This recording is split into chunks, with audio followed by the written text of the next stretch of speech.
Rain fell hard, the wind blew strong. A mother sparrow shook. She sat on her nest. 3 tiny chicks were inside. They chirped softly. The mother sparrow spread her wings. She kept them warm and dry. The rain stopped. The wind was still strong.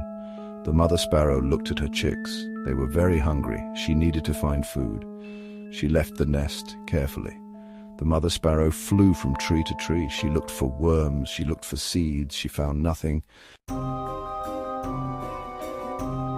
The mother sparrow flew back to the nest. Her claws were empty. She felt sad. Her chicks were waiting.